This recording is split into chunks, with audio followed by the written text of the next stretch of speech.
का अभिनय नहीं किया जाता। राधा कृष्ण एक दिन श्री कृष्ण बड़ी चिंता में बैठे हुए थे, चैतामृत का ही है, बड़ी चिंता में बैठे हुए लंबी लंबी सांस ले रहे थे और बड़े चिंतित हो रहे थे। तो राधा रानी ने पूछा कि आपको काय की चिंता है, सबकी चिंता आप दूर करते हो। बोले मुझे ये चिंता है कि लोग मेरी तुम्हारी चर्चा करने लगे हैं। हम तुम दोनों एक दूसरे की अर्चा करते हैं, पूजा करते हैं, उपासना करते हैं। प्रेमणा कर्णयते जपत्यथमुदा गायत्यथा स्वयं जपत्यश्रु पूर्णो हरि। भगवान बैठ करके श्री कृष्ण के आंखों से आंसू बह रहे हैं, शरीर में रोमांच हो रहा है, कंठावरोध हो रहा है, वाणी गदगद हो रही है, और वो बैठे हुए श्री कृष्ण श्री राधा रानी का ध्यान कर रहे हैं और आंखों से पानी बह रहा है। राधा रानी निकुंज में बैठी हुई श्री कृष्ण के विरह में आंसू बहा रही हैं, रोमांचित हो रही हैं, स्मरण कर रही हैं। क्यों स्मरण कर रहे हैं? स्मरण करने से स्मर काम निकल जाता है, स्मरण करने से रण द्वंद्व निकल जाता है, स्मरण करने से मरण का भय निकल जाता है। स्मरण करने से क्या हो जाता है? बोले जीव ब्रह्म के साथ, ईश्वर के साथ रमण करने लगता है। ये 5 क्रियाएं जिसमें होती हैं उसको स्मरण कहते हैं। तो भगवान ने कहा कि लोग हमारी तुम्हारी चर्चा करते हैं। कोई कहता है मैं कांत हूँ, तुम कांता हो, मैं पति हूँ, तुम पत्नी हो, मैं सखा हूँ, तुम सखी हो, मैं प्रिय हूँ, तुम प्रियतमा हो। बोले ये सब बड़ी अनर्गल अनुचित बातें हो रही हैं, और इस पृथ्वी पर रहने वाले महात्मा इस विषय में कुछ भी ध्यान नहीं दे रहे और मूर्ख लोगों को समझा नहीं रहे हैं कि हम आपस में कुछ नहीं हैं, न हम पति पत्नी हैं, न हम प्रिय प्रियतम हैं, न हम सखा सखी हैं, न हम किशोर किशोरी हैं, हम कुछ नहीं है। हम तुम तो दो है ही नहीं।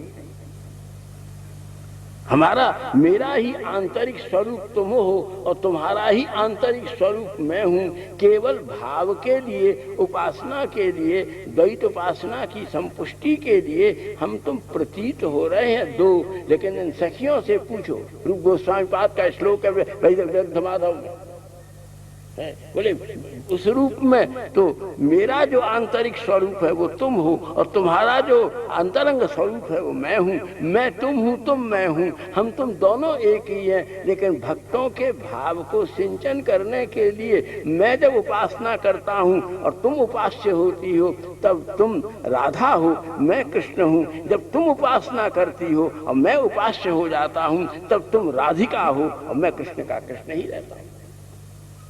इसलिए बंधुओं, शास्त्रों के पक्षों को, सिद्धांतों को इन साधारण लोगों के मुंह में जाकर के उन जो विकृति प्राप्त हुई है, उससे वेद का पंथ, उससे शास्त्रों का पक्ष दुर्बल पड़ा है और साधारण लोग उस तथ्य वस्तु को जानने में असक्षम हो रहे हैं। तो इस प्रकार से भक्तों से कहा कि अभिनय करो। तो बोले क्या अभिनय करो? तो बोले रुक्मणी कृष्ण का अनुभव करो, रुक्मणी कृष्ण का अभिनय करो, सीताराम जी का अभिनय करो। तो कैसी कैसी शिक्षाएं मिलेंगी, लोगों को प्रकाश मिलेगा, चेतना मिलेगी और जीवन में कई प्रकार की प्रेरणाएं मिलेंगी, चेतनाएं मिलेंगी, कई प्रकार से मनुष्य के चिंतन के द्वार खुलेंगे, उनको आचरण करने के प्रकाश मिलेंगे और जीवन को शांत और समाधान करने के लिए कैसी सुविधाएं और विधाएं प्राप्त हो जाएंगी। तो इस प्रकार से फिर रुक्मणी कृष्ण का अभिनय किया और महाप्रभु ने सबको ये प्रेरणा दी। हम किसी बात का खंडन नहीं कर रहे हैं, किसी बात की निंदा नहीं कर रहे हैं, प्रसंग है, लेकिन बात सबके समझने की है कि उसी बात को सब देखना चाहिए जिससे श्रोताओं पर अच्छा प्रभाव पड़े। एक बात जो बेडरूम की है उसे ड्राइंग रूम में ला करके दिखाओ। जो आज सिनेमा दिखा रहे हैं उससे पीढ़ी और जनरेशन किस प्रकार दूषित हो रही है। नए लड़के लड़की तो इस बात को फील नहीं करते, रियलाइज नहीं करते, इस तरफ अटेंशन पे नहीं कर रहे हैं। लेकिन हम बूढ़े लोग तो तरस रहे हैं कि आने वाली जनरेशन किस प्रकार से दुर्बल और कमजोर होती जा रही है। कौन कर रहा है? कितना खा रहे हो, कितना घी दूध पी रहे हो, कितनी कसरतें कर रहे हो, फिर भी कमजोर हो। क्यों? कि चिंतन कमजोर है, थिंकिंग वीक होता जा रहा है। जैसे जौंक पी जाती है सारे जहर को, ऐसे आज हमारा चिंतन जौंक की तरह चिपक करके हमारे जीवन के रस को पिए जा रहा है और सारे का सारा बाहरी वृत्तियों का विष हमारे भीतर तरंगायित हो रहा है। इसलिए इस विचार के विष से बचने के लिए चिंतन का रस पियो। रुक्मणी जी का सुंदर अभिनय महाप्रभु ने किया, हजारों श्रोता इकट्ठे हो गए। रुक्मणी का पाठ स्वयं श्री महाप्रभु ने किया और स्वयं अद्वैताचार्य वृद्ध उनने श्री कृष्ण का रोल किया, जो और श्री रुक्मणी जी का पाठ उनने किया। लेकिन रोल करने के समय अद्वैताचार्य में जो तरंग आई, उन्होंने श्री कृष्ण का जो पाठ किया, उनने जब बंसी बजाई तो ऐसा मंडप में हजारों श्रोता दर्शक बैठे थे, ऐसी बंसी का नाद गूंजा कि लोग आंख बंद करके और अनुभव करने लगे कि हम वृंदावन की निकुंज में आ गए क्या। और रुक्मणी जी के वेश में साक्षात विदर्भ देश की राजेंद्र नंदनी, साक्षात लक्ष्मी जी का अवतार श्री रुक्मणी जी के रूप में श्री महाप्रभु तो साक्षात थे ही, मोहनी रूप धारण किया उनने। तब उन्होंने मन का मोहन कर लिया। महाराज सखू की सखी बन करके गए तो महाराज ये निश्चित ही नहीं हो पा रहा था कि असली सखू इनमें कौन सी है। महाराष्ट्र की कथा है। इसी प्रकार से भगवान ने श्री महाप्रभु ने रुक्मणी का अद्भुत पाठ किया और पाठ करके उन्होंने रुक्मणी जी के श्लोक का गान किया। त्वकस्मश्रु रोम नख केश पिनद्धमन्तः मांसास्थि रक्त क्रमिवित कफ पित्तवातम जीवच्छवो भजति कांतमतिर्विमूढ़ा याते पदाब्ज मकरंद मदिंहति स्त्री। रुक्मणी जी ने पूछा, हे कृष्ण, तुमने रुक्मणी जी से कृष्ण ने पूछा कि हे रुक्मणी, तुमने मेरे साथ विवाह क्यों किया? तुमने शिशुपाल का त्याग क्यों कर दिया? शिशुपाल राजकुमार है, मैं द्वारपाल हूँ, मैं द्वारका के राज्य का द्वारपाल हूँ, मैं गाय चराने वाला ग्वाला, दरवाजे पर खड़े रहने वाला छड़ीदार, रंग में काला। मेरे बहुत से लोग बड़े बड़े ये असुर लोग मेरी निंदा भी करते हैं। इसकी मटकी तोड़ी, उसका घड़ा, उसकी दही चुराया, उसकी गाय चराई, इसको मारा, मामा को मार डाला मैंने, कंस को। कितनी बातें कह के निंदा करती हैं। तुमने मुझसे ब्याह क्यों किया? उनसे ब्याह क्यों नहीं किया?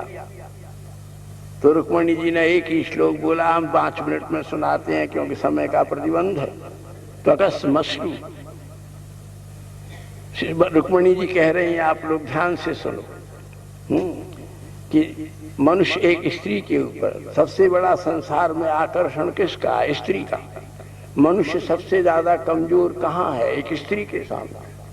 अगर पुरुष उसी स्त्री में अपनी माँ को देख ले, यदि राधा रानी का दर्शन कर ले, तो पुरुष से बड़ा पराक्रमी कौन हो सकता है? लेकिन जो दूसरों की स्त्रियों पर, बेटियों पर, बहनों पर, माताओं पर जिनकी गलत दृष्टि पड़ती है, उनकी दृष्टि से ही उनका पुरुषत्व, उनका तेज, उनका तत्व निचुड़ करके खत्म हो जाता है और वो बुढ़ापे होने के पहले ही जवानी में बूढ़े हो जाते हैं और कमजोर हो जाते हैं। रुक्मणी जी कहती हैं, भगवान कहते शिशुपाल तो बहुत पराक्रमी था, परंतु रुक्मणी जी कह रही हैं उसका एक पक्ष है। मैं शिशुपाल से कैसे ब्याह कर सकती थी? तक एक अच्छे पुरुष या एक अच्छी स्त्री के पास में क्या है? तक खाल, केवल खाल के ऊपर आकर है, किसी की चमकनी खाल, किसी की स्निग्ध चिकनी खाल, और महाराज उसके ऊपर फिर मेकअप करके, वटने करके। तो इस खाल वाले, मेरा तो प्रेम खाल पर नहीं हो सकता, मेरा प्रेम तो बाल पर नहीं हो सकता। जिसको देखो आजकल महाराज बंबई में तो ब्यूटी ऐसे ऐसे बने हुए हैं, ब्यूटी पार्लर कैसे कैसे 500-500 हजार रुपया में एक, बहुत से ऐसे हैं महापुरुष जो कथा कहने जाने के पहले भी 5-5 हजार रुपया देकर के बाल ठीक कराते हैं। हाँ, वरना तुम्हारा कहते हैं ये बाल तरह तरह के ऊंचे नीचे। कलकत्ता की ट्रेन में हम एक बार गए देखने के लिए, तो एक महिला अपने बालों में टमाटर रख लाई और वो किसी कारण से धक्का मुक्की में जब धक्का लगा तो वो टमाटर फूट के उसके सारे मुंह पे बहने लगे, उसका सारा मेकअप बिगड़ गया। तो रुक्मणी जी कह रही हैं डिजाइन के बाल बनाने वाले लड़कों को देखो, सड़कों पर चल रहे हैं, झट जेब में से कंगा निकाला, बट्टा निकाला, 2 हाथ से बहाया और चल दिया। तो बालों तक जिस सुंदरता की सीमा है और खाल तक जिसका आकर्षण है, तो अकस्मात कोई बड़े भारी महात्मा विद्वान बैठे हैं, बात कह रहे, हाँ भैया हमारी दाढ़ी कोई सब धूप में थोड़ा ही तपी है, हमारा अनुभव है। तो जिनका ज्ञान दाढ़ी तक सीमित है, जिनका अभिमान मूंछों तक सीमित है, जब बात आई तो मूंछों पर ताप देते हैं। आजकल तो सलबट्टे मूंछ ही नहीं है किसी के। हाँ? तो जो बाल, खाल, मूंछ, दाढ़ी, चाल इतरा करके चल रहे हैं, ऐंठ करके चल रहे हैं, पैर से पृथ्वी को धमकारते हुए चल रहे हैं। तो बोले जो चाल पर जिनका पौरुष बंधा हुआ है, रोम किसी के घन रोम है, किसी के कम है, किसी के फैले हुए हैं, किसी के लंबे हैं, किसी के टेढ़े हैं। इसी के हिसाब से नायक नायिका का भेद होता है लक्षण ग्रंथों में। महाराज बहुत आनंद आया तो रोम खड़े हो गए, दुख हुआ तो रोम खड़े हो गए, शोक हुआ तो रोम खड़े हो गए, भयंकर अभी शेर दहाड़ने लगे तो रोम खड़े हो जाएं डर के मारे। तो व्यंजनाएं जितनी है, भाव की व्यंजनाएं जिसकी रोम के द्वारा प्रकट होती है, रोम वाली नख। आजकल कितने बड़े बड़े नौ बढ़ा लिए जिनमें कई बार उनकी रंजना करते हैं, रंगते हैं। और महाराज नृसिंह जी के भी बाल इतने नौ लंबे हुए कि नहीं कह सकते, लेकिन लंबे लंबे नख में अपने जाने किसका किस हिरण्यकश्यप का पेट चीरेंगे। तो महाराज बड़े बड़े नख केश और तरह तरह के लंबे लंबे बाल, नख केश पिनद्धमंत, और जिनके ऊपर भीतर हड्डियां हैं, मांस है, मज्जा है, जरा सा घाव हो जाए तो मवाद निकलने लगे, खून बहने लगे, दुर्गंध आने लगे। ऐसे बाल, इस बाल के ऊपर मैं कैसे रीस सकती हूँ। केश पिनद्धमंत मांसास्थि, भीतर खून भरा हुआ है, शुक्र भरा हुआ है, थूक भरा हुआ है, खकार भरी हुई है। अच्छी ऐसी शिशुपाल पर मैं कैसे रीस सकती हूँ। अगर बात बिगड़ गई, एलोपैथी बात को नहीं मानती, आयुर्वेदिक बात को ही मुख्य रूप से मानती है। अगर थोड़ी सी भी आजकल अब थोड़ी थोड़ी गैस ट्रबल मानने लगे हैं, लेकिन हमारे यहाँ आयुर्वेद में वात को ही मुख्य मानते हैं। वात के ही देव वायु के ही देवता हनुमान जी की पूजा से क्या मतलब है कि हमारा वायु ठीक रहे। पवन देवता के पुत्र हैं। हमारी सांसों में, हमारे भीतर पेट में गैस पैदा न हो जाए। वायु होता है महाराज, कोई घी पीते पीते भी पतला होता जा रहा है, कोई पानी पी पी करके एकदम विराट शरीर होता जा रहा है। वायु के रोग है। पित्त बिगड़ जाए, वात जिनका प्रधान है वे आलसी होते हैं, बहुत सोते हैं, बहुत खाते हैं, फूलते जाते हैं, और कभी माथे में दर्द है, कभी पैर में दर्द है। जिनका पित्त खराब है वो सब कुछ करते हैं, लेकिन फिर भी कभी उनको जुकाम हो रहा है, कभी उनको सर्दी हो रही है, कभी कोई बुखार आ गया। हर प्रकार के जर्म्स उसके ऊपर ज्यादा असर करते हैं। पित्त जिनका है वे कवि हैं, वे वक्ता हैं, वे कलाकार हो जाते हैं। उनका मन भी बड़ा कोमल हो जाता है। संसार के व्यवहारी उसको निभा नहीं पाते, उसके ऊपर आकर्षण नहीं होता है। इसलिए वात पित्त कफ की प्रकृति में बंधे हुए शिशुपाल को मैं कैसे प्यार कर सकती हूँ। फिर बोले अगर जब शरीर नष्ट हो जाता है, मर जाते हैं, तो क्या करेंगे? अगर जब जला दिए गए तो चुटकी भर राख हो जाएंगे, यदि गाड़ दिए गए तो कृमि हो जाएंगे, कीड़े होकर के निकल जाएंगे। अगर कोई मगर भौंट या कोई जानवर खा गया तो विष्टा बीट होकर के निकल जाएंगे। भस्म बिटी संज्ञक ये शरीर है। तो बोले फिर सब लोग तो इन्हीं पर मरे जा रहे हैं। श्री कृष्ण ने कहा तुम क्यों नहीं रीझती हो? बोले मैं कैसे रीझ सकती हूँ? इन शरीरों के ऊपर आसक्ति उनकी होती है जिन्होंने कभी किसी सत्संग में बैठ करके किसी संत महापुरुष के मुख से आपकी कथा नहीं सुनी है, आपका रसपान नहीं किया है, आपका नाम संकीर्तन नहीं किया है। वे तो इन शरीरों पर रीझते हैं और उन्हीं का चिंता करते करते नष्ट हो जाते हैं। लेकिन जिन्होंने महात्माओं के मुख से आप की कथा सुनी है वो इस शरीर पर नहीं मरते हैं, वो आपका स्मरण करते हैं, आपका चिंतन करते हैं, अपने अहंकार को और आसक्ति को निवृत्त करके आपके चरणों में नमन करते हैं। और वो एक दिन जब जाते हैं तो संध्या का तारा जैसे टूटता है तो दूर तक ज्योति की रेखा खींचता चला जाता है, ऐसे वे भी जब संसार से जाते हैं तो लाखों लोग उनकी याद में जय जयकार करने लगते हैं और इतिहास और काव्य के कलेवर उनसे पुष्ट हो जाते हैं। इसलिए मनुष्य को मरने के लिए ऐसा ही अभ्यास करना चाहिए कि वो आपको याद करते हुए,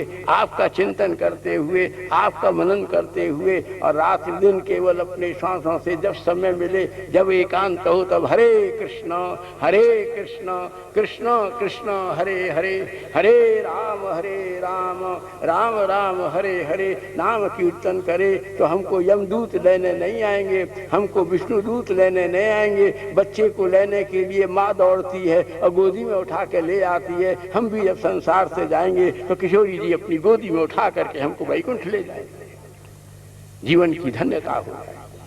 इसलिए इस महान दिव्य रुक्मणी मंगल अभिनय के माध्यम से यह अध्याय तो चैतन्य चैतामृत में बड़े संक्षेप में वर्णन किया गया है, लेकिन जीवन के लिए बड़ा मुख्य है, क्योंकि हम लोग बहुत नाटक देखते हैं, सिनेमा देखते हैं, पिक्चर्स देखते हैं, सीरियल्स देखते हैं, लेकिन उसका परम उपयोगिता तो तभी होती है जब उसके द्वारा हम चिंता में न पड़ें, हम शरीरों में न बंधें, चाल ढाल में कफवात पित्त में न ढलें, हमारा चिंतन अलौकिक हो, हमारा चिंत्य अलौकिक हो और हमारी चिति अलौकिक हो। कल निवेदन किया था कि धृति और धारणा, धृति और ध्येय दोनों की संगति का नाम ही ब्याह है। हमारी धृति ध्येय के साथ बद्ध हो और ध्येय के लिए अप्रमेय जो श्री कृष्ण है उन्हीं के नाम में, उन्हीं के चिंतन में, मनन में, उन्हीं के स्मरण में हमारा जीवन व्यतीत हो। और इसका कलयुग में एकमात्र उपाय है। श्रीमन महाप्रभु कह रहे हैं हरे कृष्ण कृष्ण कृष्ण हरे हरे, हरे राम राम राम हरे हरे, हरे कृष्ण कृष्ण कृष्ण हरे हरे, हरे राम राम राम हरे हरे। में पूछते हैं भैया अभी 12 ही बजे हैं, अभी 1:30 ही बजा है, अभी 4 ही बजा है। रात घड़ी देते बीतती है, जब रात आती है तो प्रभात की इंतजार होता है और जब दिन आता है तो रात का इंतजार होता है। पर गर्मी आ गई, दिन बड़े लंबे हो गए। अब तो सर्दियों के दिन अच्छे हैं जो छोटे, तुरंत 5 बज जाते हैं, 6 बज जाते हैं महाराज। लेकिन जिनके जीवन में भगवान के स्मरण की विधि नहीं है, सत्कर्म करने का सात्विक सत्व नहीं है, उनके लिए रात भी बेकार है, उनके लिए दिन भी बेकार है। लेकिन जिनके पास कुछ करने का साधन है, जिनके पास कुछ करने का जज्बा है, जिनके पास कुछ करने का उद्देश्य है, मनोरथ है, जिंदगी का प्रयोजन है, उनके लिए दिन भी साधना में होता है और रात भी उपासना में होती है। इसलिए योगी वही है कि जब हम सब लोग जागृत होते हैं तब वो स्थिर होता है, और जब हम रात्रि में सो जाते हैं तब वो उठकर साधना करता है, श्रेय में रहता है। इसलिए जीवन में हमारी रात ऐसी बीते जिससे हमारा प्रभात चिंतन में हो, स्वास्थ्य में हो, आनंद में हो, सत्य संचय में हो। हमारा प्रभात कैसा बीते? जो व्यायाम से भरा हुआ हो, परोपकार से भरा हुआ हो, भगवत चिंतन से भरा हुआ हो, जो आराधना से भरा हुआ हो, उपासना वासना से भरा हुआ हो, और ऐसे प्रभात का जन्म कहाँ से हो सकता है? एक तपस्वी रात्रि की कृपा से। वो रात हम ऐसी बिताएं साधना में, चिंतन में, रात में सोते समय एक अध्याय श्रीमद् भागवत का पढ़ें, एक श्लोक गीता का याद करने की कोशिश करें। केवल आप प्रतिदिन एक श्लोक ले लीजिए, 4 बार उसे दोहराइए और दोहराकर और फिर सोइए। सवेरे उठते ही फिर 4 बार उसे दोहराइए। आप देखेंगे पूरे दिन में एक श्लोक बड़े आनंद से याद हो जाएगा।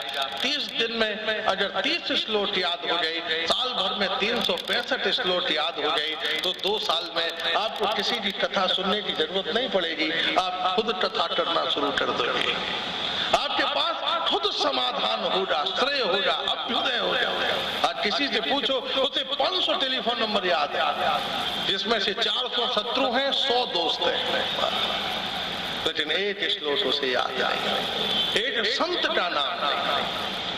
किसी को आप बोलिए कि भाई 10 संतों के नाम सुना दो, 5 शहीदों के नाम सुना दो, 4 धामों के नाम सुना दो, 7 पुरियों के नाम सुना दो, उसे नहीं मालूम। इसलिए ये देश की दरिद्रता, ये सांस्कृतिक दरिद्रता है। हमारे पास टेक्नोलॉजी तो आ गई, लेकिन नृत्य नहीं रहा। आज कितनी माताएं वॉटमैन तो लगाए हुए सब दौड़ रहे हैं, भाग रहे हैं, लेकिन कितनी बहन बेटियां हैं जिनको मृदंग बजाना आता है, तबला बजाना आता है, बाजा बजाना आता है, राग रागिनी आते हैं, सिलाई कढ़ाई आती है, पेंटिंग आती है। कितना सत्व है। अभी एक व्यक्ति मुझे मिला वृंदावन का, वो किसी के साथ अमेरिका चला गया, अमेरिका चला गया। वहां जाके वो व्यक्ति ने अपनी पत्नी से स्वेटर बुनना सीख लिया था। वो स्वेटर बुन लेता था। अमेरिका में उसे कोई काम नहीं, और उसके सामान के साथ भूल से पत्नी की 2 सलाई और एक ऊन का गुल्ला चला गया था। वो बगीचा में बैठा हुआ, सुबह सुबह क्या करूं, तो बोले चलो अपने, उसके साथ छोटे से गोपाल जी थे, उसने गोपाल जी से प्रार्थना की। बोले भगवान कोई काम नहीं, कोई काज नहीं, आपने यहाँ मुझे पाताल में बुला तो लिया है, अब खाने का कुछ व्यवस्था करो। और वहां थी बहुत ठंड। उसके मन में आया कि गोपाल जी के लिए छोटा सा टोपा बना लूं, एक गुल्ला और 2 सलाई, शायद गोपाल जी अपने लिए ही सामान में रखकर ढोल से ले आए हैं। तो सुबह सुबह एक बगीचा था, उसमें जाके बैठ गया। गोपाल जी ब्रंच के ऊपर बैठा लिए और स्वयं उसका टोपा बुन रहा था। बार बार सलाई चल रही थी, तेजी से स्वेटर बुन रहा था। सामने से एक अंग्रेज गया, उसने गौर से देखा ये क्या कर रहा है तेजी से, और उसने थोड़ी देर में देखा, उसने बड़ा सुंदर टोपा बना लिया। उसने कहा भाई तू तो बड़ा सुंदर हैंड वर्क करता है। उसने शाम को अपने यहाँ डिनर पर उसे बुलाकर 200 अंग्रेजों को बुलाया कि देखिए कितना बड़ा आर्टिस्ट भारत से आया है, अपने हाथ से ही स्वेटर क्लॉथ बना लेता है, स्वेटर बना लेता है। और स्टेज पे बिठा के उसको स्वेटर बुनना दिखाया। उसे बड़ा आश्चर्य था कि भाई ये भी कोई शो का विषय हुआ था, स्वेटर बुनना।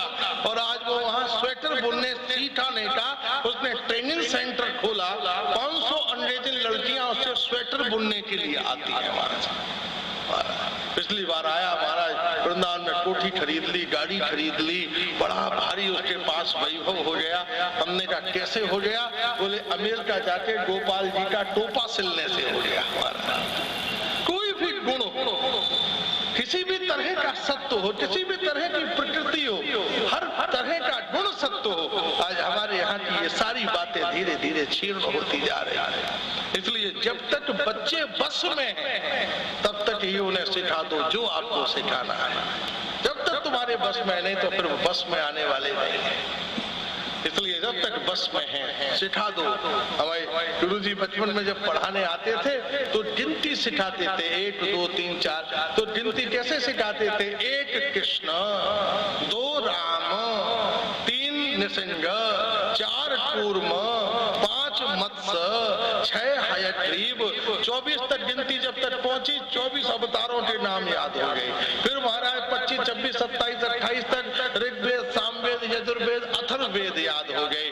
और जब तक गिनती 108 तक पहुंचती थी, पूरी भारतीय संस्कृति याद हो गई। अब वो चाहे डॉक्टर बने, चाहे वकील बने, चाहे साइंटिस्ट बने, दुनिया के किसी भी कोने में चला जाए, और पाश्चात्य संस्कृति का कितना बड़ा भी प्रभाव उसके ऊपर पड़ जाए, लेकिन भारतीयता से और भारतीय संस्कृति से उसे अलग नहीं किया जा सकता। इसलिए स्वगुणान महात्मा वृत्त्यई। महाराज मैंने उस रात्रि को प्रणाम किया है जिसने जाते जाते मुझे संत मिलन का प्रभात प्रदान कर दिया। इसलिए अपना हर समय साधना में बीते, हर रात्रि दिन भर की सारी बातों को छोड़कर, चाहे कैसा भी दिन बीता हो, सोने से पहले उस सोने को, गोल्ड को छोड़कर कि हमारा दिन भर में जो भी हमने व्यापारिक व्यवहारिक इधर उधर की बातें की, करते करते आप केवल कुछ भागवत का एक अध्याय पढ़ें। आज तो किसी भी घर में बड़ा सस्ती मैगजीन्स मिलती हैं, किसी से आज किसी भारतीय से जाके पूछो प्राय कि आपके घर में भगवत गीता है क्या? बोले 2 साल पहले रंग रोगन हुआ था तब तक तो थी, अब पता नहीं, महाराज घर में गीता नहीं मिलेगी। हमने अपने ड्राइंग रूम में बेल्जियम के गिलास तो रख लिए हैं, लेकिन कहीं गोपाल का चित्र नहीं मिलेगा। उदास और कोड़ी टेढ़ी पेंटिंग मिल जाएंगी, लेकिन कहीं राधा कृष्ण सीताराम लक्ष्मी नारायण प्राप्त नहीं हो सकेंगे। इसलिए वास्तव में ये जीवन का जो कथनीय प्रयोजन है वो हमारे द्वारा व्याप्त हो, हमारे स्वभाव में, हमारी प्रकृति में, हमारे परिवार में, हमारे सत्व में उसका समादर हो, उसकी अनुकूलता हो, श्रेय में वो विद्यमान हो। यही जीवन का वास्तविक सत्व है। और आकर विश्वामित्र जी के चरणों में प्रणाम किया कि हे भगवान, आपके सौभाग्यमन से मेरी ये सारी अयोध्या पवित्र हो गई। संत स्वयं पर हितेषु कृताभियोगा। संत किसे कहते हैं? जो कृपा करते समय पात्र और अपात्र का विचार नहीं करते, अपना और पराया नहीं देते, दरिद्र और धनवान नहीं देते। संत स्वयं पर हितेषु कृताभियोगा। कृपा करने के लिए उनका स्वभाव ही उस करुणा से भरा हुआ है कि जो भी उनके सामने आ जाए वो कृपा कर देते हैं। अतः आपने करुणा करके आप मेरे यहाँ पधारे हो। हे भगवान, आप कृपा पूर्वक मुझे आदेश दो, मैं आपका क्या प्रिय करूं। मैं वचन देता हूँ कि आपकी यात्रा को निष्फल नहीं होने दूंगा। आपकी यात्रा सार्थक होगी, सफल होगी, आपका प्रयोजन, आपका अभिष्ट सिद्ध होगा। आप मुझे आदेश करें, मैं आपका क्या प्रिय करूं। मुस्कुराते हुए महर्षि विश्वामित्र ने कहा, राजन, याचक की कामना को बिना जाने उसे पूर्ण कर देने का वचन दे देना सूर्यवंशियों के लिए कोई आश्चर्य की बात नहीं है।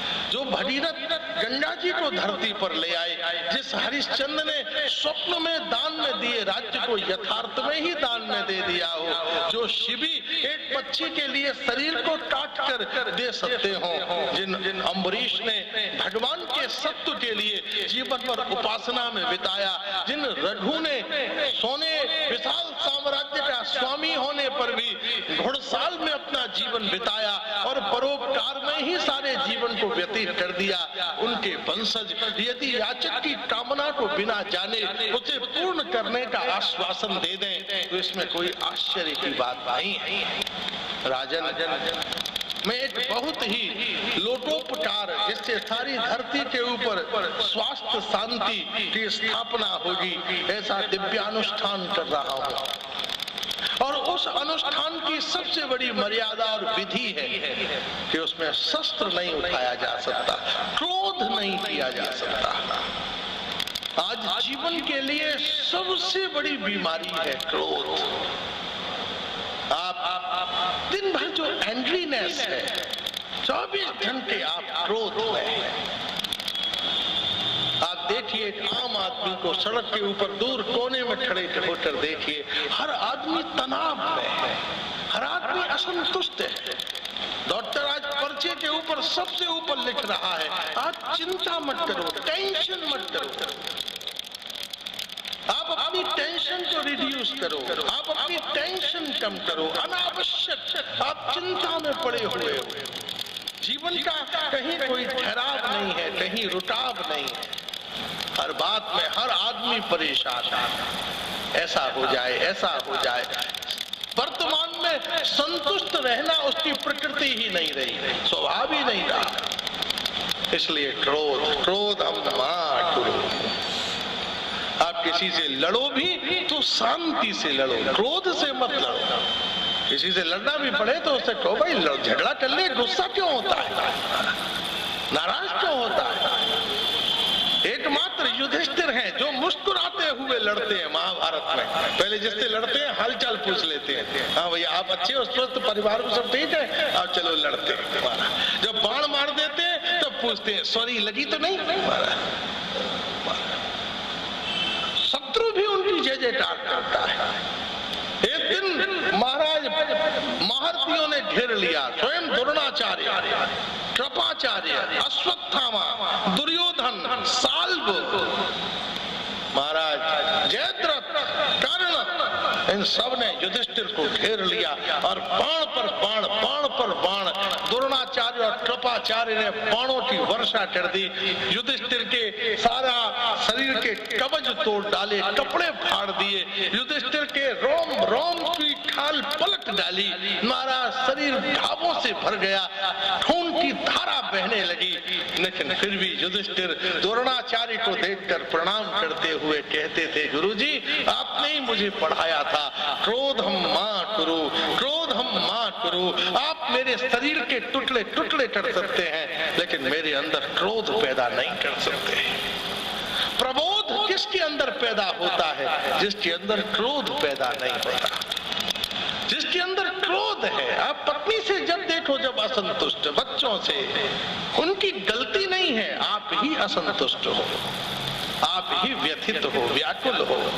समुद्र में शब्द बाहर के किसी कारण से पैदा नहीं होता, उसकी ही तरंगें जैसे आपस में टकराकर थप थप थप 24 घंटे कोलाहल पैदा करती हैं। ऐसे ही आपके क्रोध का कारण बाहर नहीं है, आपके क्रोध का कारण है आपके मन में छिपी हुई असंतुष्टि, आपके मन में छिपी हुई वासना, आपके मन के अंदर छिपा हुआ अहंकार। और वो अहंकार और वासना और असंतुष्टि जब आपस में टकराते हैं तब विकृति पैदा होती है। और उस विकृति का सबसे ज्यादा प्रदूषित यदि कोई स्वरूप है तो वो है क्रोध।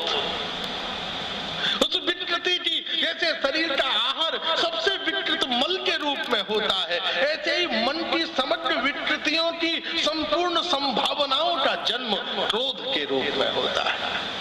मैया से जब बात कर रहे हो क्रोध में, पत्नी से जब क्रोध में, बच्चों से जब क्रोध में, महाराज। और क्रोध क्या है? ऊपर से नीचे कोई बड़ा आदमी है तो हम भले ही क्रोधी हैं, फिर भी यस सर, बॉस हमें डांट रहा है, तुम गधे हो, यस सर, नालायक कहीं के, यस सर। तो जो पावरफुल आदमी है उसको उससे क्या जवाब दे सकते? मन ही मन में गाली दे रहे हैं उसको। घर आके पत्नी ने पूछा चाय पियोगे? बोले खून पी ले। चाय पियोगे? अरे सवेरे तो कह रहे थे कि महाराज तेरे बिना मेरा गृहस्थ सूना, और अब कह रहे हैं खून पियो। बॉस से डांट खाकर आया, पत्नी पे उतारा। महाराज पत्नी एकदम सारा उसका प्यार और दिन भर का इंतजार, दिन भर की बातें उसकी सब खत्म हो गई। अंदर पहुंचे, दो बबुआ से बच्चा खेल रहे थे, दो चाटे। अरे अभी तो चुम्बन ले गई, हृदय से लगा गई, दो चाटे क्यों मारे इतने? दिन भर उदम मचाते रहते हो। उसने बॉस का गुस्सा पत्नी पे उतारा, पत्नी ने अपना गुस्सा बच्चों पे उतारा, बच्चों ने अपना गुस्सा गुड्डे और गुड़िया पर, खिलौनों पर उतारा।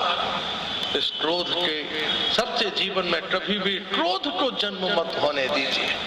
वो क्रोध हिंसा में परिणत न हो, वो क्रोध अमर्यादा में परिणत नहीं हो, क्योंकि पाप का सबसे कारण क्रोध है। पापाश्रिता वृत्ति क्रोध नरकम गताः, क्योंकि क्रोध से पैदा हुआ जो स्वभाव है वही नरक का एक मुख्य कारण है। क्रोध में आपने एक इनोसेंट पीपल का इंसल्ट कर दी, एक सच्चे इंसान का दिल दुखा दिया, अपनी मैया का, अपने पिता का, अपनी पत्नी का, अपने पड़ोसी का, अपने बच्चों का, जो आपने अनावश्यक, उनका कोई अपराध नहीं था, उनकी कोई गलती नहीं थी, उनके प्रति ऐसा व्यवहार करने का आपको अधिकार भी नहीं था, लेकिन आपके क्रोध ने आपसे ये जो व्यवहार करवा दिया, ये व्यवहार ही नरक में जाने का साधन है, कारण है। ड्राइवर की गलती नहीं थी लेकिन घुर्रा पड़ी, कर्मचारी का अपराध नहीं था लेकिन तिरस्कार कर दिया अहंकार में, मेरे बिना काम कौन देगा तुझको। 18 पुराण लिखे व्यास जी ने, और 18 पुराण लिखकर जब व्यास जी से पूछा कि आप इसका सार हमको बता दें, तो व्यास जी ने कहा 18 पुराणेषु व्यासस्य वचनद्वयम् परोपकाराय पुण्याय। बाप परपीडनम। परोपकार क्या है? उसको पैसा दो, उसको फल दो, उसको माला दो, उसको ये दो, उसको दो। ये तो धर्म की जर्नल बहुत साधारण सी बात है। दूसरे का हित कर देना, दूसरे की सहायता कर देना, दूसरे की हेल्प कर देना, बिना किसी आशा के, बिना किसी प्रत्युत्तर के, बिना किसी भावना के उसकी सहायता कर देना, श्रेय में समुदित हो जाना, यही परोपकार है। और पाप आए परपीडनम, और पाप क्या है? दूसरे को दुख देना, दूसरे को पीड़ा देना। इसलिए हमेशा इस बात के लिए आप 24 घंटा पुण्य कर सकते हो, इस बात के लिए तैयार रहो कि मेरे पास जो आवे हंसता हुआ जावे। आपके पास रह के पत्नी को टीवी देखने की जरूरत ही न पड़े, तुम्हारी मीठी मीठी बातों से ही वो प्रसन्न हो जाए। बच्चे तुम्हें अपना दोस्त माने, माता और पिता महाराज तुम्हें अपना माता और पिता मान ले, तुम्हारा बिहेव ऐसा, तुम्हारा स्वभाव ऐसा। लेकिन ये एक रात में घटित होने वाला नहीं, एक हफ्ते में घटित होने वाला नहीं है। कोई जाके पत्नी से कहे हंसना, हंस, मैं कथा में सुन के आया हूँ, हंसना, हंस, ले उठा लिया डंडा, हंसती है कि नहीं हंसती है? मैं मुझे स्वर्ग नहीं जाने देना चाहती, तू ही मुझे नरक में भेज रही है रो रो के, हंस। ऐसा स्वभाव है। पुण्य होता है समर्पण से, श्रेय से। कोई डरा धमका के थोड़ी ना पुण्य हो जाएगा, श्रेय हो जाएगा, अभ्युदय हो जाएगा। भूखा आदमी खूब पेट भर के साधु खाना खा के आया और एक व्यक्ति ने कहा महाराज भोजन करो। बोले भैया पेट भरा हुआ है। अरे बोले थोड़ा कर लो, मुझे स्वर्ग जाना है, तुम्हें अपने पेट की पड़ी है, खाओ दो पूरी और खाओ। अरे नहीं बाबा हो गया, अरे अभी तो रबड़ी पड़ी है। स्वर्ग में रबड़ी भोजन में ब्राह्मण को कराने से स्वर्ग में सूट मिल जाता है, एक्स्ट्रा रूम और मिल जाएगा, खा। बाबा बोला उल्टी हो जाएगी, बोले टर्की आ जा तब खा ले। खा कैसे नहीं माना, ऐसे नहीं होता पुण्य। सकृतान सर्ववृत्तया स्वकृतांच। इसलिए जीवन में सबसे आवश्यक, सबसे श्रेय में है हमारा जीवन क्रोध से रहित हो। जब भी क्रोध आए आप भगवान को याद करो, ठाकुर जी को याद करो, उस व्यक्ति से अलग हो जाओ, पीठ मोड़ लो, भगवान के चित्र का दर्शन करो, उस क्षण को टाल दो। बड़े बड़े छोटे छोटे लोग हत्याएं कर देते हैं, बाद में 50 साल तक पछताते हैं कि महाराज वो मोमेंट ऐसा था कि मैं अपने अंदर कंट्रोल नहीं कर सका।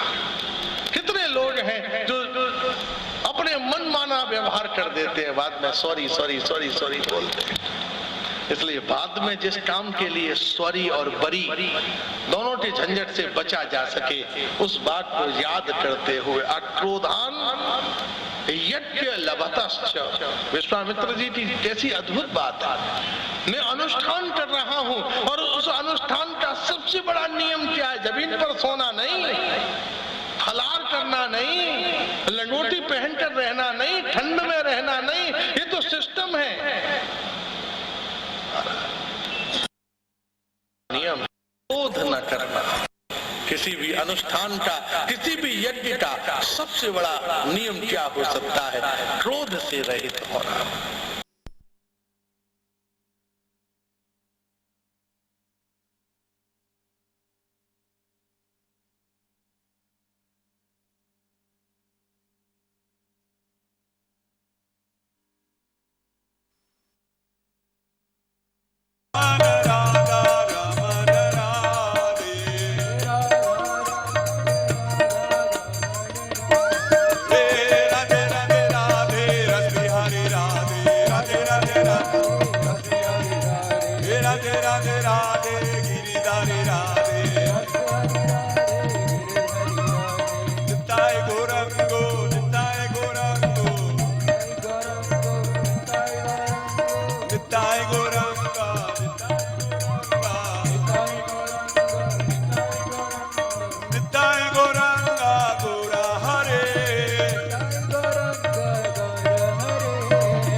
जगन्नाथ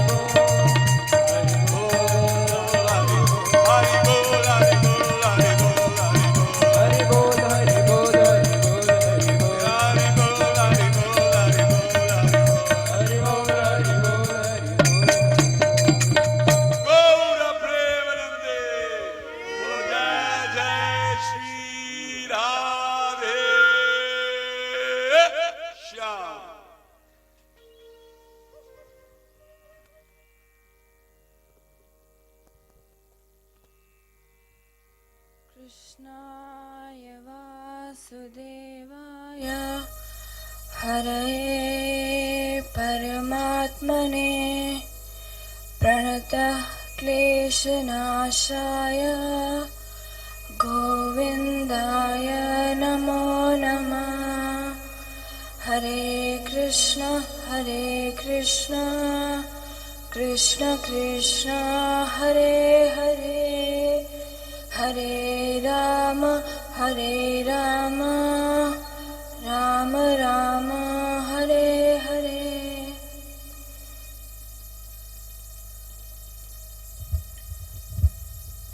इस भागवत मंदाकिनी के पंचम वर्ष के द्वितीय दिन में आप सबका हार्दिक स्वागत है। Yesterday we all heard such a beautiful first day.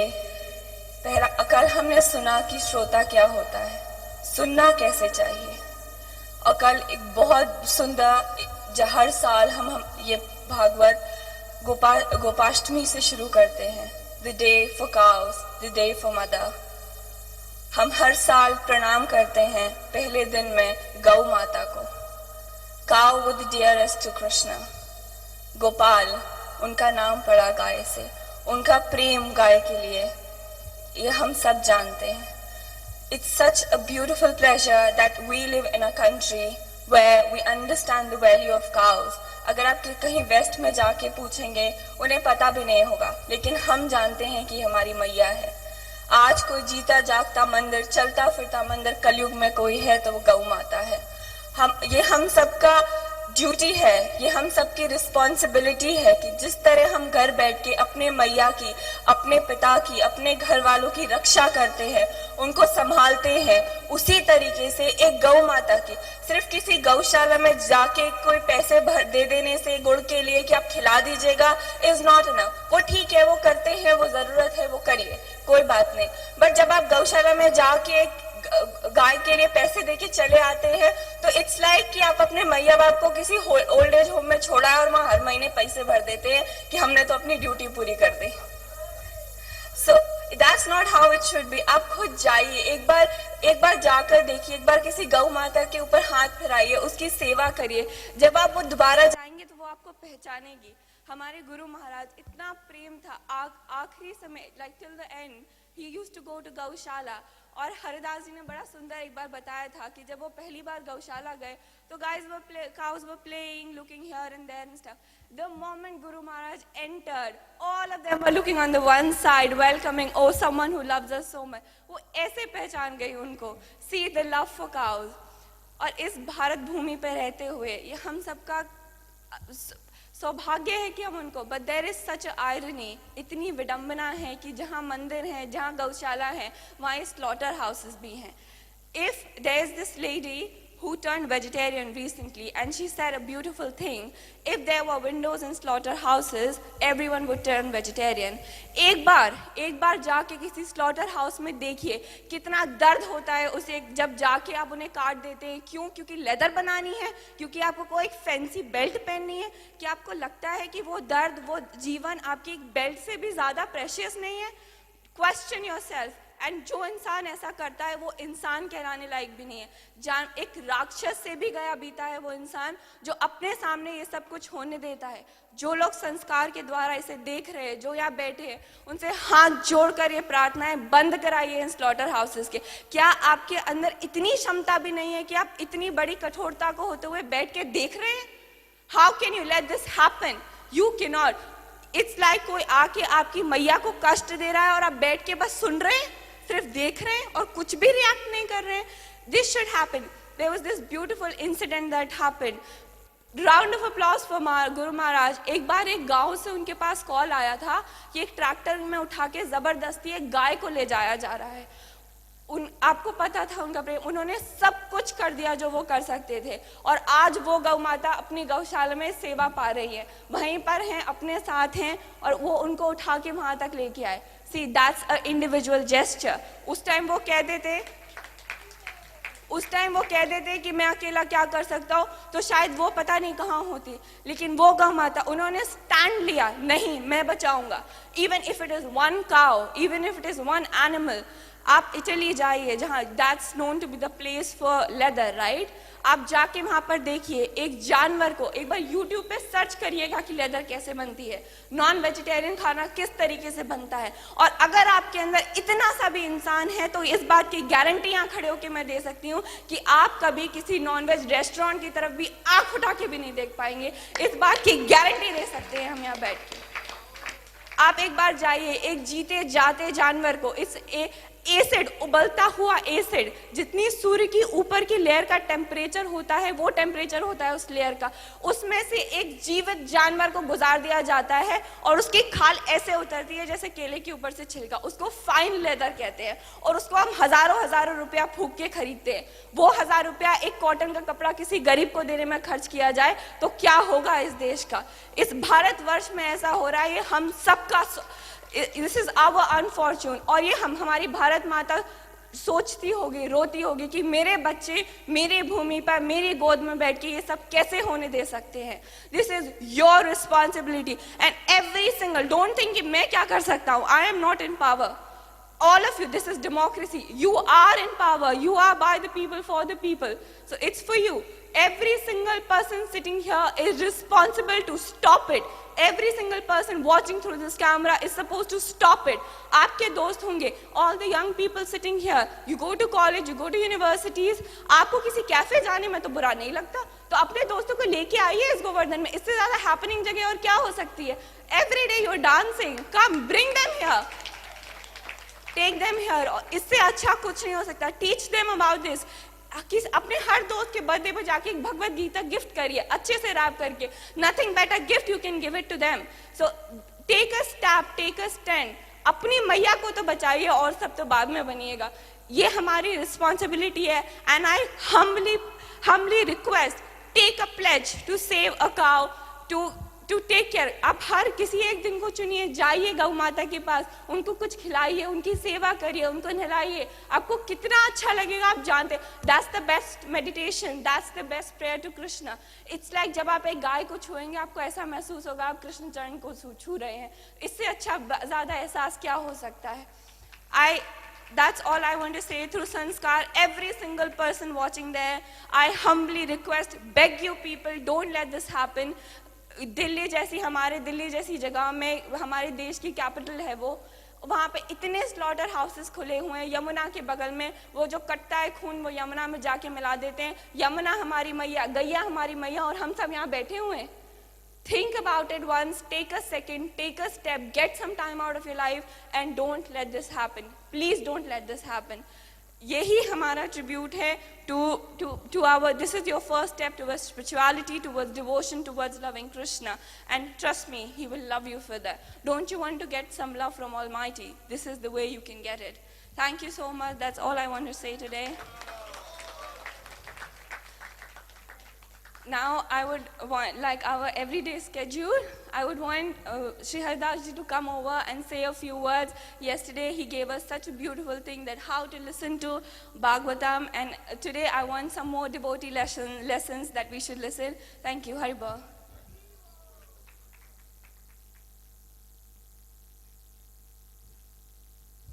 Bolo Haribol. Big round of applause for Arushi. She's a tiger. So that was very nice appeal. बहुत अच्छी तरह से कहा। हम यमुना जो उसमें गंद आता है उसके ऊपर भी कैंपेन कर रहे हैं। तो मार्च 1 को मार्च होगी, कोई और संस्था वो ऑर्गेनाइज कर रही हैं, तो न्यूज़पेपर पढ़ते रहना और साथ देना। तो आज मैं आपके साथ क्या शेयर करना चाहता हूँ कि ऐसे जब भी गोवर्धन में आते हैं, वृंदावन में आते हैं, तो कितने विचार आते हैं हमें। तो जब भी मैं परिक्रमा करने जाता हूँ, 1-2 बार हमारे बंदरों से थोड़ी आर्गुमेंट हुई मेरी। तो मैं देख रहा था एक बुढ़िया थी, उसके पास छोटी सी ऐसे सोटी थी, छड़ी कहते हैं इसको, छड़ी कहते हैं, छड़ी, हाँ छड़ी थी। तो मैंने बोला ये छोटी सी छड़ी क्या करेगी, पर उसने ऐसा किया तो बंदर डर गया। तो मैंने सोचा कि मैं 6 फुट का हूँ, ये छोटी सी मैया ऐसा किया और डर गया, और बंदर मुझसे नहीं डरा। तो उस पर मैंने विचार किया, अभी ये छड़ी होती है, उसके साथ कितना कुछ हम कर सकते हैं। एक तो डरा सकते हैं, जैसे अरुषि ने सबको डरा दिया। अपने मैसेज के साथ। ऐसे ही छड़ी भी है, ऐसा करो तो डर जाते हैं। दूसरे जो कोई वृद्ध होते हैं वो छड़ी का सहारा लेके चल सकते हैं। ऐसा भी दिखाना हो कि मैं एक सेठ हूं, वो छड़ी लेके चल सकते हैं। जो बताना हो मैं सन्यासी हूं, त्रिदंडी लेके चल सकते हैं। तो यही छड़ी के कितने कितने उपयोग हैं, ठीक है ना। ऐसे ही शास्त्र हैं। शास्त्र भी आप शास्त्र को शस्त्र जैसा उपयोग कर सकते हैं।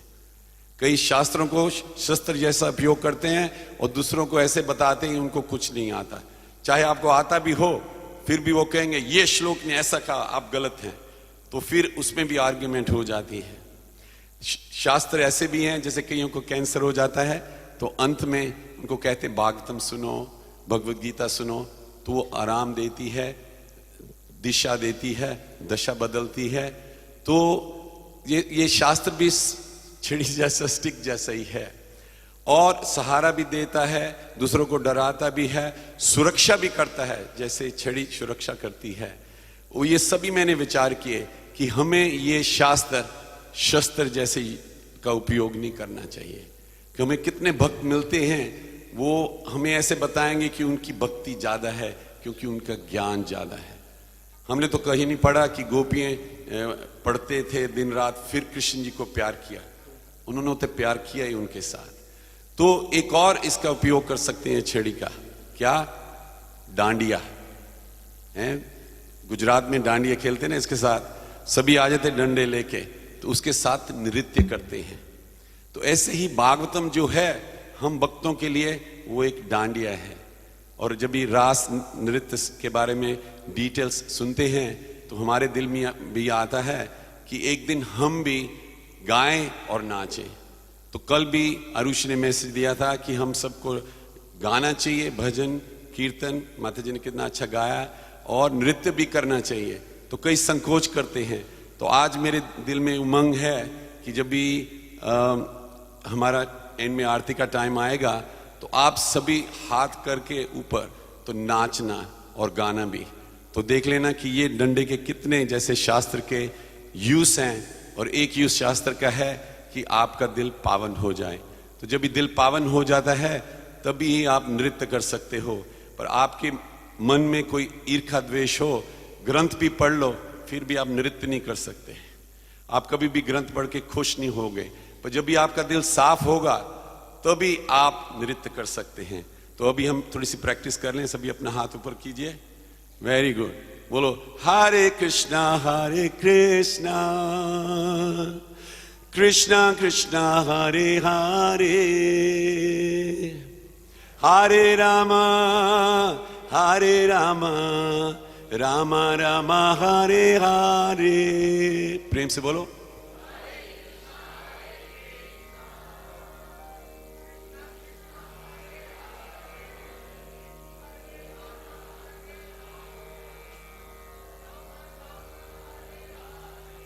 अच्छा एक मिनट, देखो कई फास्ट गा रहे हैं, कई स्लो गा रहे हैं। तो मैंने एक गुरुजी से सीखा था, जो सुनते नहीं है ना वो कभी ट्यून में नहीं गाते, वो बेसुरे होते, और रिदम को भी नहीं। उनके मन में जो जोश होता कि मैं ऐसे कर रहा हूं, वो कभी किसी के साथ नहीं कर सकते। तो अभी आप सुनोगे हैं, सभी सुनोगे, क्योंकि ये भी जो ग्रंथ है सुनने का है, तभी इसके रिदम में आप आनंद ले सकते हो। नहीं तो आप जब भी सुनोगे बोले नहीं ये गलत है, ये मैंने नहीं, ये मुझे अच्छा नहीं लगा, तो आप आनंद नहीं ले सकते। फिर से ताड़ी लगाइए। हरे कृष्णा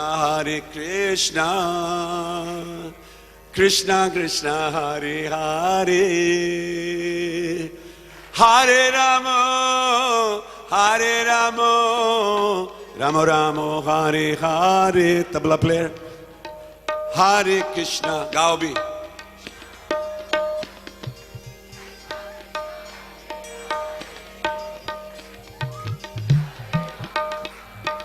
हरे रामा रामा रामा हरे हरे। जोर से ताड़ी लगाओ। हे हरे कृष्णा कृष्णा कृष्णा हरे हरे, हरे राम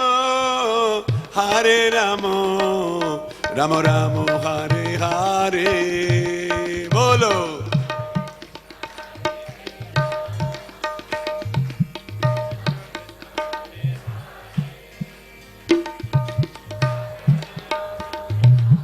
हरे रामो राम रामो हरे हरे। ओम नमो भगवते वासुदेवाय। बोलो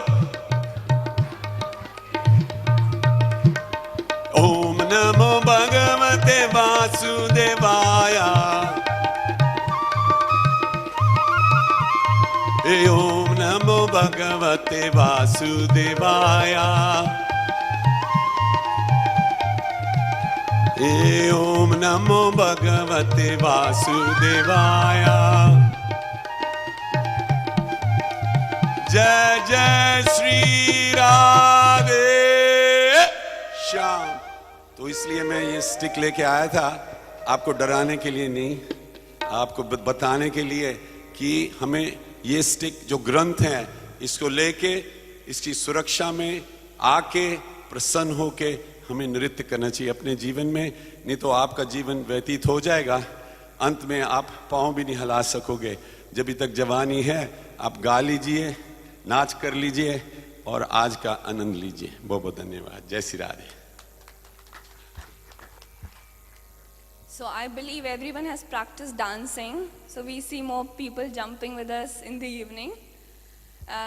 Now, स्विट्ज़रलैंड से पधारी हुई महाराज श्री की बहुत पुरानी बहुत प्यारी शिष्या हैं। जब हम वहाँ जाते हैं, she really welcomes us and takes care of us and everything. So I would like to call her here, पुजारिनी ji from Switzerland. 2010 की कथा में इनके पतिदेव आए थे, 2012 में ये खुद आई हैं, तो अगली बार पूरे परिवार को लेके आए। आइए, give a big round of applause for her. She's going to give her Pushpanjali to Maharaj Shri's lotus feet and show her love towards him.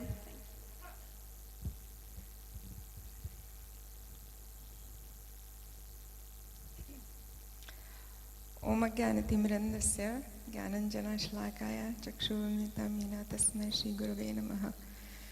गुरवे गौरचन्द्राय राधिकाय तदालय कृष्णाय कृष्णभक्ताय तद्भक्ताय नमो नमः। मैं वक्ता नहीं हूँ और जीवन में पहली बार इतने सारे वैष्णव गणों को एकत्रित करके संबोधित तो नहीं कर रही हूँ। मेरा प्रयास रहेगा कि शब्दों से महाराज जी के चरणों में पुष्पांजलि अर्पित करूं। ये सब बिना भावुक होने हुए करना बहुत मुश्किल है, लेकिन मेरा प्रयास है और महाराज जी का आशीर्वाद। महाराज जी का आगमन हमारे जीवन में लंदन में हुआ जब हम वहाँ रहते थे। तो क्योंकि हम इस्कॉन से जुड़े हुए हैं, तो इस्कॉन के ही दो भक्तिन अवधूता और शुभांगदा ने एक दिन मुझे फ़ोन किया और कहा, अरे वृंदावन से एक राधा रमन जी के गोस्वामी आए हैं, वो वहाँ पर हिंदू मंदिर में हिंदी में कथा कर रहे हैं, तुम जाओगी? तो मैंने कहा, हिंदी में भागवत की कथा लंदन में? ज़रूर जाएंगे। हम लोग वहाँ पहुँचे, महाराज जी की कथा सुनी, बहुत अद्भुत लगा, बहुत सुंदर लगा, बहुत प्रभावित हुए। उसके बाद फिर हम महाराज जी से जाके मिले, हमने महाराज जी को घर में आमंत्रित किया। महाराज जी ने पहले तो कहा कि नहीं मैं आऊँगा नहीं, आप कथा रखिए तो मैं आऊँगा। तो इतनी शॉर्ट नोटिस पे करना मुश्किल था, तो उस ट्रिप में महाराज जी की कोई कथा ऑर्गेनाइज नहीं हो पाई। लेकिन उसके बाद जब भी महाराज जी आए तब वहाँ पर कथा का आयोजन हुआ दूसरे मंदिरों में, तो हम जाते थे। हमारा सौभाग्य था कि राधा रमन जी ने हमें किसी तरह से इस सेवा में लगाया। अब महाराज जी के साथ जितना हमें संग मिला, जितनी शिक्षा मिली, जितनी प्रेरणा मिली, वो सबको 5 मिनट में बताना बहुत कठिन ही नहीं असंभव है, लेकिन फिर